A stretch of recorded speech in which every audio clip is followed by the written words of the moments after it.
الحمد لله نحمده ونستعينه ونستغفره ونؤمن به ونتوكل عليه ونعوذ بالله من شرور أنفسنا ومن سيئات أعمالنا من يهده الله فلا مضل له ومن يضلله فلا هادي له ونشهد أن لا إله إلا الله وحده لا شريك له ونشهد أن سيدنا وشفيعنا محمد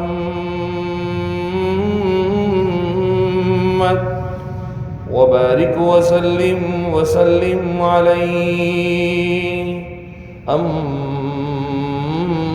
بعد فأعوذ بالله من الشيطان الرجيم بسم الله الرحمن الرحيم قال الله تبارك وتعالى في القرآن المجيد يا أيها الرسل كلوا من الطيبات واعملوا صالحا إني بما تعملون عليم صدق الله العظيم اللهم صل على سيدنا ومولانا محمد وبارك وسلم عليه اللهم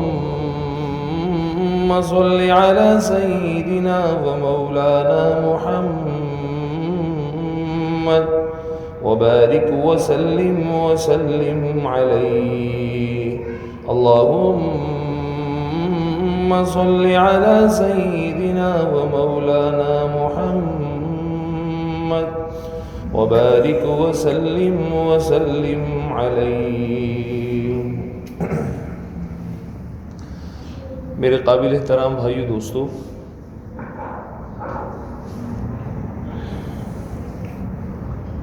اللہ جل جلالہ عم نوالہ نے بعض احکامات ایسے جاری فرمائے ہیں جس کے ماننے میں بہت گہرائی تک ہمارے لیے فائدہ ہی فائدہ ہے، اور نہ ماننے پر بہت گہرائی تک نقصان ہی نقصان ہے. اللہ بڑے ہیں، اللہ کا ہر حکم بڑا ہے. اللہ نے جن چیزوں سے منع کیا ہے، چاہے وہ چھوٹی موٹی چیز بھی ہو، یقیناً وہ ہمارے لیے نقصان دہ ہے. وہ جن چیز کا فرمایا ہے کرو، یقیناً وہ ہمارے لیے فائدے مند ہے. لیکن بعض ارشادات ایسے ہیں کہ اللہ جل جلالہ عم نوالہ اس حکم پر عمل کرنے کی وجہ بھی آگے فرماتے ہیں کہ میں اتنا زور کیوں لگا رہا ہوں، اس کی وجہ یہ ہے. اس حکم پر وجہ بتانے کی وجہ سے اہمیت سامنے آ جاتی ہے. تو ہماری زندگی کے اندر اللہ جل جلالہ عم نوالہ کے ارشاد کے مطابق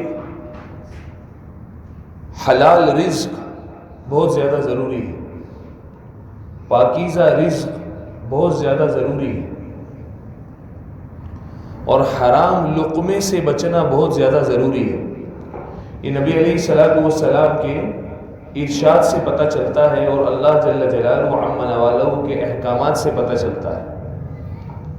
اب عوام الناس کو اللہ قرآن میں ایمان والوں کو حکم دے رہے ہیں، بڑا حکم ہے، لیکن ایک وہ حکم جو اللہ رسولوں کو دے رہے تو کتنا بڑا حکم ہوگا.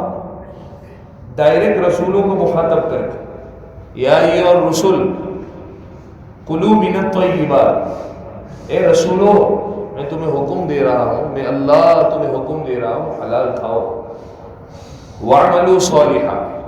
دیکھو میں نے عرض کیا نا، حکم کی طاقت آگے وجہ سے سمجھ میں آ رہی ہے کہ تم چاہتے ہو تمہیں نیکیوں کی توفیق ملے، تم چاہتے ہو کہ تم نیک انسان بنو، تم چاہتے ہو کہ تمہاری زندگی کے اندر اعمال ہو، اللہ کی رضا ہو، اس کا تعلق اللہ نے حلال مال سے جوڑا ہے۔ رسولوں کو حکم دیا جا رہا ہے، قرآن میں اللہ نے ایمان والوں کو بھی دیا، یا ایھا الذین آمنوا کلوا من طیبات، ایمان والوں کو بھی حکم دیا۔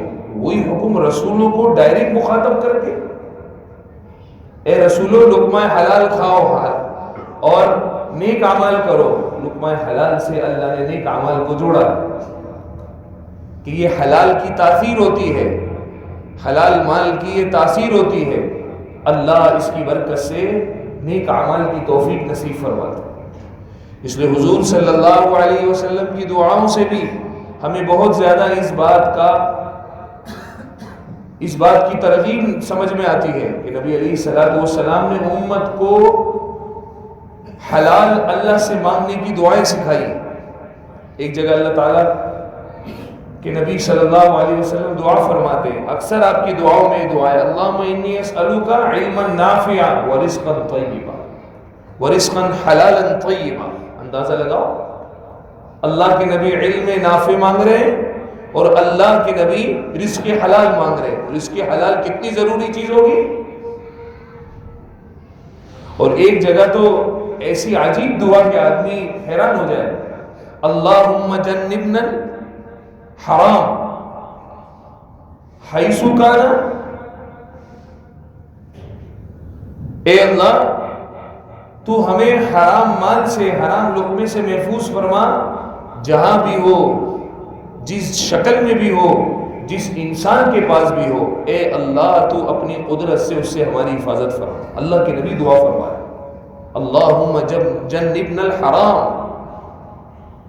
اللہ کے نبی امت کو دعائیں سکھا رہے ہیں کہ حرام مال سے، مشتبہ مال سے اپنے آپ کو بچانا کتنا ضروری ہے۔ اس لیے نبی علیہ الصلوۃ والسلام ایک دفعہ بے چین ہیں، کروٹیں بدل رہے ہیں، نیند نہیں آ رہی۔ ازواج مطہرات میں سے کسی نے پوچھا، یا رسول اللہ کیا معاملہ ہے، نیند نہیں آ رہی؟ اب آپ جواب سنیں، کہا ایک کھجور رکھی تھی بغیر معلومات کے کھا لی، اپنے گھر میں بغیر معلومات کے کھا لی، تو مجھے ڈر لگ رہا ہے کہیں صدقے کی کھجور تو نہیں تھی، اس لیے کہ رسولوں پر صدقہ حرام ہے۔ حالانکہ اپنے گھر میں آپ کی عادت ہے، آپ معلومات کر کے کھاتے ہیں، میں نے بغیر معلومات کی کھا لی، ایسا تو نہیں ہوگا کہ یہ صدقے کی کھجور ہو۔ ایسا نبی علیہ الصلوۃ والسلام کو فکر۔ اب یہ فکر آگے کنورٹ ہوتی ہے، اب جب یہ جو سن رہی ہے، جو امت تک پہنچا رہی ہے، اس کے اندر بھی حلال کی ترغیب پہنچی نہیں پہنچی؟ تو حضور صلی اللہ علیہ وسلم لقمہ حرام سے اپنے آپ کو بچا کر امت کو سمجھا رہے ہیں کہ کتنا ضروری ہے کہ ڈائریکٹ اللہ نے رسولوں کو مخاطب کر کے کہا ہے حلال کھاؤ، حلال کھاؤ، ڈائریکٹ رسولوں کو کہا۔ اس لیے حضرت حسن رضی اللہ عنہ، آپ علیہ الصلوۃ والسلام کو حضرت حسن رضی اللہ عنہ سے بہت زیادہ محبت ہے، حد سے زیادہ محبت ہے کہ آپ ان کو دیکھ کر فرما رہے ہیں اے اللہ مجھے اس سے محبت ہے۔ آپ فرما رہے ہیں اے اللہ آپ بھی حسن سے محبت کریں۔ اللہ کے نبی اللہ سے دعا فرما، اللہ مجھے حسن سے محبت ہے، آپ بھی حسن سے محبت کریں، اور اے اللہ جو حسن سے محبت کرے آپ اس سے بھی محبت کریں۔ آپ اندازہ لگائیں کتنی حضرت حسن رضی اللہ عنہ سے محبت ہے۔ چھوٹے سے بچے ابھی کچھ چیزوں کا ہوش نہیں ہے، بہت چھوٹے بچے، کھجور رکھی ہوئی تھی صدقے کی، اس کو اٹھا کر منہ میں ڈال دیا۔ آپ علیہ الصلوۃ والسلام نے منہ سے کھجور نکالی ہے کہ تمہیں پتہ نہیں ہے صدقے کی کھجور ہے؟ ہم صدقے کی کھجور نہیں کھاتے، ہم صدقے کی کھجور نہیں کھاتے۔ نبی علیہ الصلوۃ والسلام اپنی اولادوں کو حرام سے بچنا، اتنا سا بچہ ہے آج کل تو لوگ کہتے ہیں نا ابھی جی بچے کو کیا ابھی حرام حلال. تبھی یہ مسئلہ ہے کہ نابالغ بچے کا کوئی ہدیہ کرتا ہے, کوئی نابالغ بچے کو پیسے دیتا ہے, ماں باپ اس کو استعمال نہیں کر سکتے, وہ اسی کی امانت ہے. ہاں اس کی فیس پر استعمال ہو جائے, اس کے کپڑوں پر استعمال ہو جائے, اس کی کھانے پینے پر استعمال ہو جائے تو ٹھیک ہے, ورنہ اس کو ہم استعمال نہیں کر سکتے. اگرچہ یہ اولاد ہماری ہے, اس کو کسی نے لفافے میں پیسے دے دیے, اس کو ویسی روزہ خوشائی میں کسی نے پیسے دے دیے, ابھی تک یہ بالغ نہیں ہوا, اس کا مال ہمارے لیے جائز نہیں. فکر نبی علیہ الصلوۃ والسلام امت کے اندر ڈالنا ہے. اس لیے کہ آپ علیہ الصلوۃ والسلام کو نبوت کی آنکھ سے اللہ تعالیٰ دکھا رہے زمانہ آئے گا کہ جہاں سے بھی آئے, جدھر سے بھی آئے, کھاتا جا, بس مال آنا چاہیے, بال آنا چاہیے. کیا فرق پڑتا ہے؟ بیٹا اگر خوشخبری باپ کو سناتا ہے نوکری مل گئی ہے, باپ پوچھتا ہے کہ کون سا کام ہے, کہاں کا کام ہے, کس طرح کا کام ہے, جھوٹ ہے سچ ہے, کہیں اس میں گڑبڑ تو نہیں ہے. اس لیے حضور صلی اللہ علیہ وسلم کے صحابی حضرت سعد رضی اللہ عنہ بڑے صحابوں میں سے, یا رسول اللہ میں چاہتا ہوں کہ میں مستجاب الدعوات بن جاؤں. مستجاب الدعوات, جو بھی دعا کروں اللہ کے یہاں قبول ہو, جو بھی اللہ سے مانگوں اللہ کے یہاں قبول ہو. کون نہیں چاہتا بھائی؟ ہر آدمی چاہتا ہے. فرمایا سعد رزق حلال کا اہتمام کرو, اللہ تمہاری کوئی بھی دعاؤں کو رد نہیں کرے. اس لیے حدیث میں آتا ہے ایک آدمی اللہ اللہ کر کے پکارتا ہے, اللہ, کپڑے میلے ہیں, سفر کی وجہ سے بال پرا گندا ہے اور پیٹ خالی پڑا ہوا ہے, اور اللہ سے دعائیں کر رہا ہے, اس کیفیت میں کوئی جواب نہیں آ رہا, اس لیے کہ اس کا کھانا بھی حرام, اس کا پہننا بھی حرام, کوئی اللہ کی طرف سے جواب نہیں ہے. اس لیے رزق حلال کا اہتمام بہت زیادہ ضروری ہے. صحابہ کرام رضی اللہ عنہم اجمعین اپنی حفاظت کرتے تھے مشتبہ مالوں سے, شک والے مالوں سے. یا تو ڈائریکٹ سود کو راستہ نکالنے کیسے حلال ہو جائے, کوئی تو راستہ ہوگا. یہ بولتے وقت کیوں اندر سے آدمی کانپتا نہیں, کوئی تو راستہ ہوگا. جب یہ حرام کھانے کی ہم ایک ہی معاشرے کے لوگ ہیں, کنڈا لگانے کی عادت پڑ جائے نا, پھر یہ نکلتی نہیں ہے.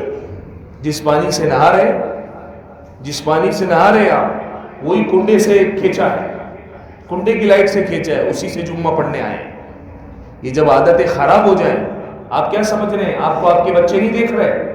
اگر آپ 5 بچوں کے ابا ہے, 2 بچوں کے ابا ہے, 1 بچوں کے ابا ہے, آپ اگر کنڈے سے پانی کی مشین چلا رہے ہیں, آپ اپنی 5 نسلوں کو چوری سکھا رہے ہیں, 5 نسلوں کو چوری سکھا رہے ہیں. اس لیے حضور صلی اللہ علیہ وسلم نے فرمایا آدمی حرام پر آتا کب ہے؟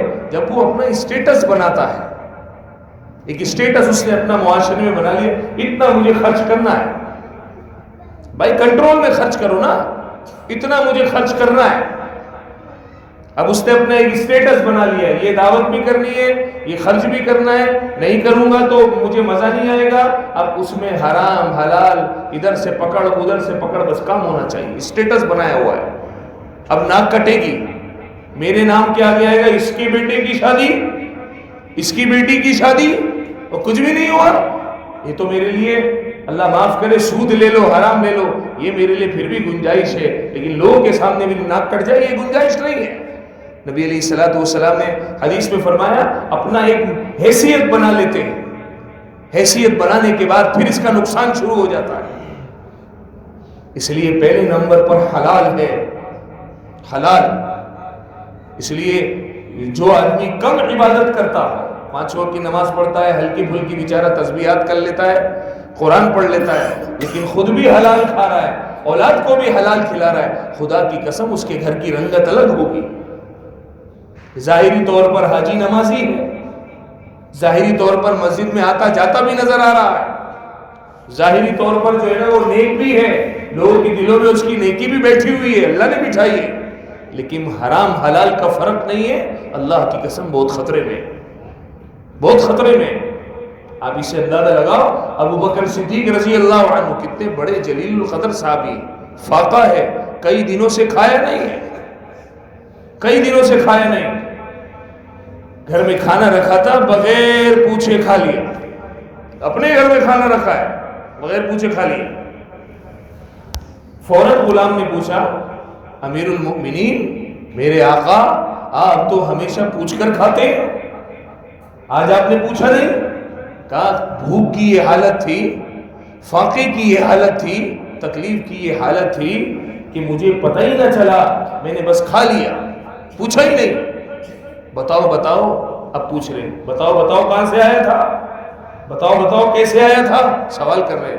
اور فرمایا امیر المومنین اسلام لانے سے پہلے میں کاہن تھا، غیب کی باتیں بتاتا تھا، جانتا مانتا نہیں تھا، بیوقوف بنایا تھا لوگوں کو، غیب کی باتیں جانتا مانتا نہیں تھا، بس لوگوں کو بیوقوف بنایا تھا، کچھ بن جاتے تھے کچھ نہیں بنتے تھے، کچھ بن جاتے ہوں گے کچھ نہیں بنتے ہوں گے۔ بھائی ایک دفعہ کسی کو ویسے ہی اڑتا، مفہوم عرض کر رہا ہوں بات سمجھانے کے لیے، اڑتا تیر مارا، وہ صحیح جگہ پہ لگ گیا، اب وہاں سے کچھ ملا نہیں تھا، ابھی ان لوگوں سے ملاقات ہوئی تو وہ کام ان کا بن گیا ہوگا، تو اس پر انہوں نے مجھے کچھ اجرت دی تھی جس کا کھانا لایا تھا۔ فرمایا تو نے تو مجھے ہلاکی کر دیا تھا، تو نے تو ایک لقمہ کھایا ہے، تو نے تو مجھے ہلاکی کر دیا تھا، یعنی اگر تو نہ بتاتا تو ابو بکر تو ہلاک ہو جاتا۔ پھر فرمایا پانی لاؤ، پانی لاتے رہے، پیتے رہے، اب میدہ بالکل خالی پڑا ہو، کئی دن سے خالی پڑا ہو، اس میں ایک لقمہ جائے گا تو کہاں نظر آئے گا، کہاں جائے گا؟ پانی پیتے رہے اور کسی طرح لقمہ باہر آیا اور انگلیاں ڈال کے قے نکالتے رہے، یہاں تک کہ پوچھنے والے نے پوچھا ابو بکر ایک لقمہ ہی تو ہے؟ کہا نہیں، نبی علیہ السلام نے فرمایا ہے کہ جس انسان کا، جس ایمان والے کا، جس مسلمان کا بدن میں ایک لقمہ حرام داخل ہو جائے وہ بدن جنت کے قابل نہیں ہے، وہ بدن جنت کے قابل نہیں ہے۔ اندازہ لگاؤ، اب جس نبی علیہ السلام کے آپ بھی سنتے ہیں ارشادات، میں بھی سنتا ہوں، چلتا ہے، نعوذ باللہ من ذالک، ایمان والا بولتا ہے چلتا ہے، کیا کرے؟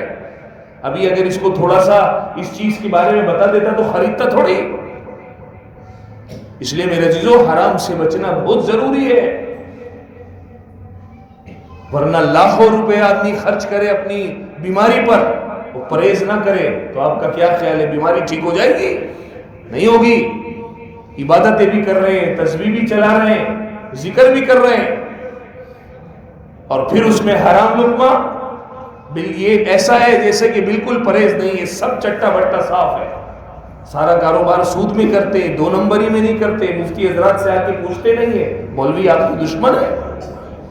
اگر آپ کی طبیعت کے مطابق آپ کو مسئلہ نہیں بتایا تو آپ کے دشمن نہیں ہے بھائی، انہوں نے اپنا کام پورا کیا ہے، عمل کرے نہ کرے آپ کا میٹر ہے۔ آپ کے مریض ڈاکٹر کے پاس نہیں لاتے، ڈاکٹر صاحب 4 ٹیسٹ لکھ دیتے، آپ کروا کے آتے ہیں نا، جب اس 4 ٹیسٹوں کے بعد بیماری سامنے آ جاتی ہے، بیماری سامنے کے بعد علاج ہو جاتا ہے، علاج کے بعد جب آپ کا مریض ٹھیک ہو جاتا ہے تو آپ اسی ڈاکٹر کو شکریہ ادا کرتے ہیں، بلکہ 10 آدمیوں کے سامنے تعریف کریں گے یہ بڑا زبردست ڈاکٹر ہے، اس نے بیماری بڑی جلدی پکڑ لی۔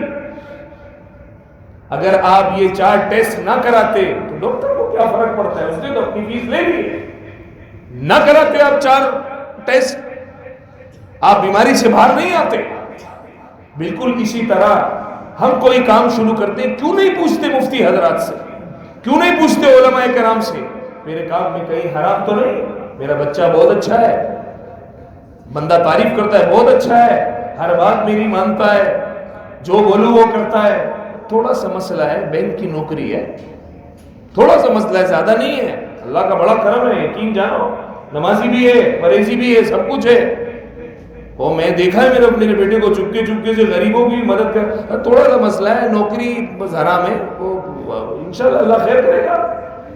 وہی والی بات ہو گئی، ڈاکٹر صاحب گھر پہ آؤ، میرا بیٹا باڈی بلڈر ہے، یہ ہاتھ دیکھو، اس کے مسلز دیکھو کیسے بڑے بڑے مسلز ہیں، یہ جان بنائے گی۔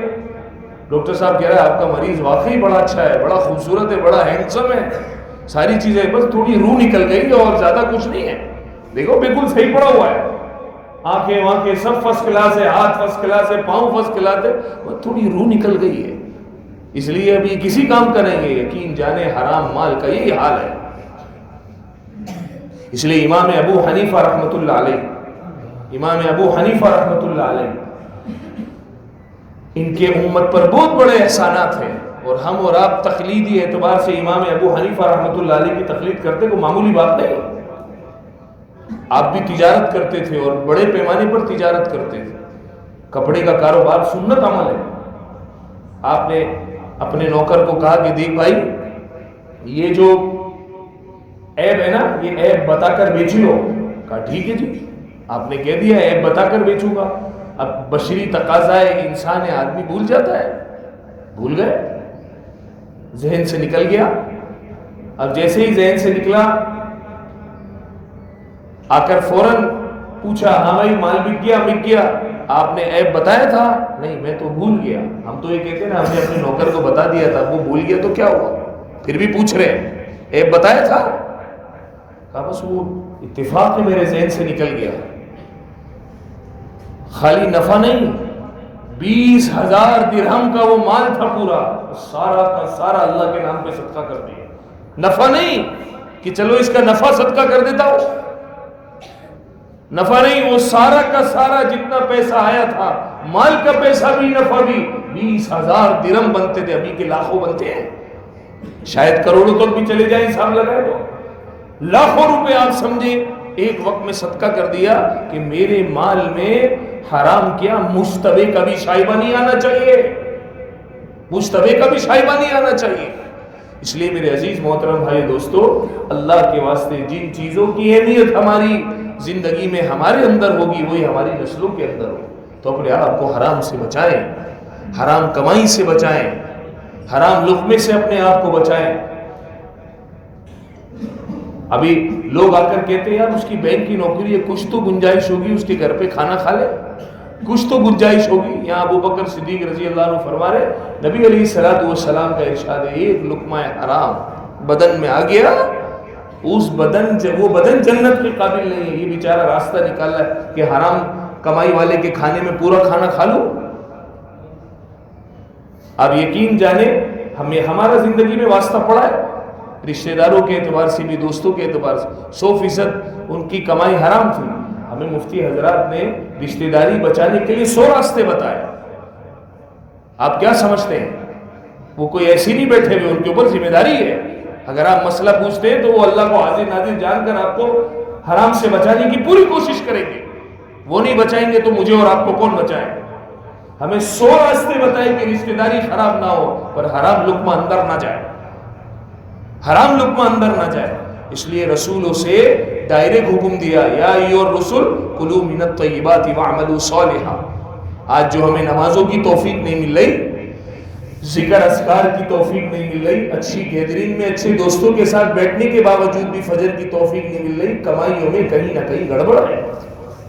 اس لیے رسولوں کو حلال کا آرڈر دیتے ہوئے اللہ نے فوراً نیک اعمال کو ساتھ جوڑا ہے کہ حلال کا تعلق ایمان اعمال کی زندگی کے ساتھ ہے.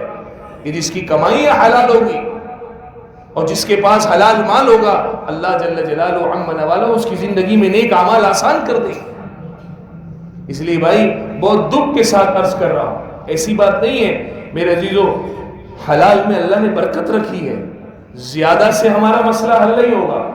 اگر زیادہ سے ہمارا مسئلہ حل ہوتا تو مالدار ابھی روتا ہوا نظر نہیں آتا. مسئلہ ہم میں سے ہر ایک کا برکت کا ہے. آپ کیا سمجھ رہے سورہ واقعہ پڑھیں گے تو گھر میں فقر و فاقہ نہیں ہوگا تو کیا کروڑ پتی بن جائے گا؟ 5 وقت کا نمازی کروڑ پتی بن جائے گا؟ یہ کہیں حدیث میں نہیں ہے. اللہ جو تمہارے پاس ہے اس کو پورا کر دیں گے، یہ مطلب ہے.